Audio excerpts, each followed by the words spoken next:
ہر انسان اپنی زبان کے پیچھے چھپا ہوا ہے، اگر اسے سمجھنا ہے تو اسے بولنے دو۔ سب کہنے سننے کی باتیں ہوتی ہیں۔ زندگی میں اتنا اچھا کوئی نہیں ہوتا کہ اپنی پرسکون اور دلکش زندگی اور خوشیاں چھوڑ کے آپ کے برے وقت میں ساتھ آ کے کھڑا ہو۔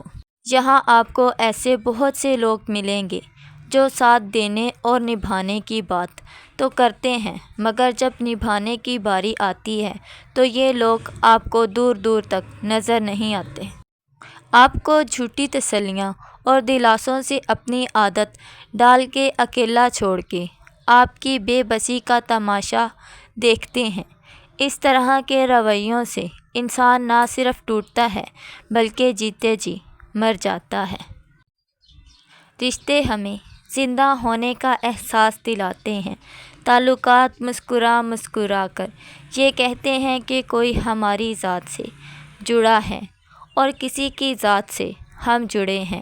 ہر انسان دوسرے سے مختلف سوچ رکھتا ہے، لہٰذا اپنے اختلافات کو اپنے رشتوں کی بھینٹ مت چڑھنے دیں۔ معاملات کا حل نکل آئے گا مگر وہ خوبصورت رشتہ کبھی نہیں آئے گا۔ خاموشی اختیار کر لیں مگر گلہ مت کریں، گوشہ نشیں ہو جائیں مگر اپنا معیار مت گرائیں۔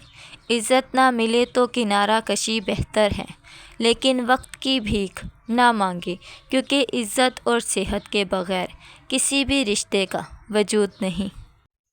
میں نے اپنی زندگی سے یہ سیکھا کہ انسان کو کبھی بھی حساس نہیں ہونا چاہیے۔ ایک حساس انسان سب سے زیادہ مشکلات اپنی ذات کے لیے پیدا کرتا ہے۔ ایسی ایسی باتوں پر گھنٹوں سوچتا روتا رہتا ہے جو شاید کسی نارمل انسان کے لیے کوئی معنی نہیں رکھتی۔ مکافات عمل دستک نہیں دیتا اور نہ ہی اسے کسی در کے کھلنے کا انتظار ہوتا ہے۔ یہ تو جہاں جاتی ہے اپنے لیے دروازے خود ہی کھول لیتی ہے۔ جو آج تم کرو گے کل وہی تمہارے ساتھ ہوگا، اس لیے لوگوں کی زندگی جہنم بنا کر سجدوں میں جنت مانگنا چھوڑ دو۔ اگر آپ کا رشتہ ایک ایسے شخص سے ختم ہو جاتا ہے جس سے آپ پیار کرتے ہو، اس کی ساکھ کو بدنام کرنے کی کوشش نہ کریں بلکہ خوبصورت بنیں اور اس کے سارے راز اور کہانیاں اپنے ٹھکانے میں رکھیں۔ زندگی میں اپنے دل کی بہت سی باتیں دل میں ہی رہ جاتی ہیں، ہم کسی سے نہیں کر پاتے کیونکہ ہمیں ہمارے معیار کا سننے والا نہیں ملتا۔ ہر رشتہ، ہر شخص ہم سے وہی سننا چاہتا ہے جو اسے اچھا لگتا ہے۔ عزت دیے بنا عزت کا ملنا ناممکن ہے، کیونکہ لوگ سلام کے جواب میں ہی وعلیکم السلام کہتے ہیں اور خیریت پوچھے جانے کے بعد ہی خیریت دریافت بھی کرتے ہیں۔ عمل کے بغیر رد عمل ممکن نہیں۔ لوگوں کو وہ شخص اپنے سے بہتر ہی لگتا ہے جس کے پاس بہت سے پیسے ہوں، چاہے وہ اخلاق کے نچلے لیول پر ہی کیوں نہ ہو، لیکن موجودہ دور میں پیسے کے آگے اخلاق کی کیا قدر۔ بعض دفعہ اس کرب کو لکھنا بڑا مشکل ہوتا ہے جسے ہم محسوس کر رہے ہوتے ہیں۔ زندگی میں ہر گزرتا پل کچھ سبق دیتا ہے، کچھ چھین لیتا ہے اور کچھ دیتا ہے۔ خوش قسمت وہ نہیں ہوتا جو صرف پاتا ہے، اصل میں خوش قسمت وہ ہے جو وقت سے سیکھتا ہے۔ چاہے آپ کے اپنے دل میں جتنی بھی محبت ہو، جب آپ کو خبر ہو جائے کہ سامنے والے کے دل میں آپ کے لیے جگہ نہیں ہے تو راستہ بدل لینا مشکل نہیں رہتا۔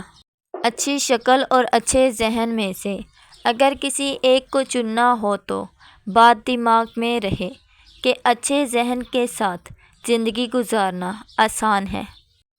کسی اجنبی سے عزت، احترام اور پیار سے پیش آنے کا مطلب کوئی غرض، لالچ نہیں ہوتی، بلکہ وہ بہترین تربیت ہوتی ہے جو والدین سے اولاد میں منتقل ہوتی ہے۔ دوسروں کو اپنے بارے میں صفائیاں دے کر اپنا وقت ضائع مت کریں، لوگ اتنا ہی سمجھتے ہیں جتنی ان کی اوقات ہوتی ہے۔ پہلا قدم آسان نہیں ہوتا، لیکن اسے اٹھانے کے بعد ہی مشکلات آسانی میں بدل سکتی ہیں۔ پوری دنیا میں صرف ایک ہی شخص ہے جو آپ کی زندگی کو بدل سکتا ہے، اور وہ آپ خود ہیں۔ میں نے سمندر سے سیکھا ہے جینے کا سلیقہ، چپ چاپ سا بہنا، اپنی موج میں رہنا۔ ہر انسان اپنی زبان کے پیچھے چھپا ہوا ہے، اگر اسے سمجھنا ہے تو اسے بولنے دو۔ میری غلطی مجھے بتاؤ، دوسروں کو نہیں، کیونکہ میری غلطیاں میں نے ہی ٹھیک کرنی ہیں، دوسروں نے نہیں۔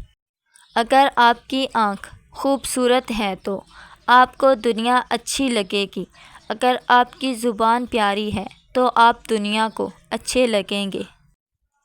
جو گزر چکا اس کو پیچھے مڑ کر کبھی مت دیکھو، ورنہ آگے جو ملنے والا ہے اسے بھی کھو دو گے۔ یہ جو حالات ہیں میرے، ایک دن سدھر جائیں گے، لیکن کافی لوگ میرے دل سے اتر جائیں گے۔ اپنے گھر میں جب بھی کوئی کام کر رہی ہوں یا فارغ بیٹھی ہوں، سورۃ کوثر کو کثرت سے پڑھتی رہا کریں۔ اس کی برکت سے آپ کا شوہر ہمیشہ آپ سے بے پناہ محبت کرے گا، کیونکہ اللہ پاک کے کلام میں بہت برکت ہوتی ہے۔